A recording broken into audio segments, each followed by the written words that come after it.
Shalom, selamat pagi, selamat hari Minggu, saudara yang dikasihi Tuhan. Kiranya berkat, damai sejahtera dan sukacita dari Tuhan kita Yesus Kristus senantiasa menyertai saudara sekalian. Sebelum kita mendengarkan firman Tuhan, mari kita berdoa. Tuhan Yesus yang baik, kami sungguh mengucap syukur atas kebaikan dan kemurahan-Mu, karena Engkau Tuhan yang tak pernah meninggalkan kami. Sehingga pada pagi hari ini, kami semua dalam keadaan baik, dalam keadaan sehat. Urapilah kami dengan Roh Kudus-Mu, jika sebentar lagi kami akan mendengarkan firman-Mu. Berkatilah supaya kami dapat mengerti dan memahami apa yang Tuhan sampaikan kepada kami. Terima kasih Tuhan, di dalam nama Tuhan Yesus Kristus kami berdoa. Amin. Saudara yang dikasihi Tuhan, tema renungan pada pagi hari ini adalah iri hati itu menghancurkan. Bacaan diambil dari kitab Ayub pasal 5 ayat yang kedua. Demikian sabda Tuhan. Sesungguhnya orang bodoh dibunuh oleh sakit hati dan orang bebal dimatikan oleh iri hati. Saudara yang dikasihi Tuhan, suatu hari seorang nelayan berhasil menangkap ikan dan udang laut yang cukup banyak dan ditaruh di dalam sebuah ember. Udang-udang dalam ember mulai memanjat dan hampir sampai di bibir ember.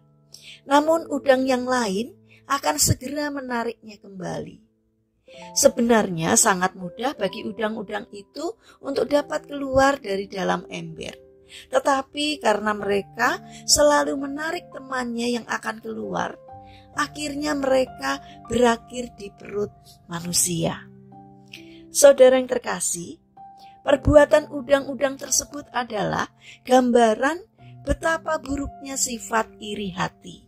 Iri hati muncul karena seseorang membuka diri untuk perasaan tidak senang melihat keberadaan, kelebihan, pengaruh, kedudukan, atau keberhasilan orang lain. Kita harus menyadari bahwa tidak ada keuntungan memelihara iri hati. Sebab di mana ada iri hati dan mementingkan diri sendiri, di situ ada kekacauan dan segala macam perbuatan jahat. Yakobus 3 ayat 16. Orang yang terjangkit iri hati akan mencoba untuk mencari simpati dari orang-orang yang mau diajak menjadi temannya.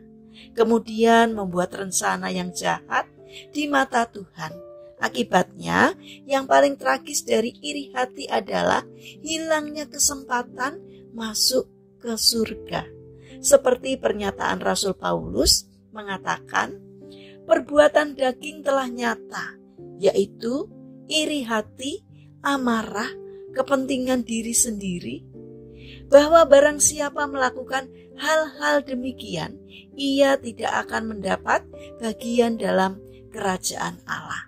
Galatia 5 ayat 19 sampai 21. Saudara yang terkasih, waspadalah dengan iri hati. Jangan sampai virus ini menyusup ke dalam hati kita. Sebab jika virus iri hati sudah menyusup masuk, maka ia akan menguasai hidup kita, sehingga kita akan kehilangan damai sejahtera. Saudara yang terkasih, melalui firman Tuhan hari ini, kita diingatkan supaya kita menyingkirkan sifat iri hati dari diri kita, agar kita memperoleh damai sejahtera dari Tuhan. Marilah kita bangun karakter untuk bisa menerima kelebihan orang lain dan memberikan apresiasi agar kita dijauhkan dari sifat iri hati. Mari kita berdoa. Tuhan Yesus yang baik, lepaskanlah roh iri hati dari diri kami. Kuduskanlah hati kami ya Tuhan, agar damai sejahtera-Mu dapat tetap tinggal di dalam hati kami. Bapa yang baik, kami juga ingin menyerahkan untuk rencana dan aktivitas kami hari ini kepadamu. Kami memohon kiranya Tuhan yang memberkati kami. Tuhan yang baik, Kami berdoa untuk saudara-saudara kami yang mengalami sakit dan lemah fisik. Kiranya Tuhan berbelas kasih untuk menolong dan menyembuhkannya. Terima kasih Tuhan atas setiap kebaikan-Mu.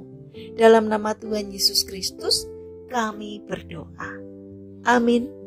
Puji Tuhan, saudara yang dikasihi Tuhan, kiranya firman Tuhan dan renungan hari ini dapat menjadi berkat bagi kita semua. Haleluya.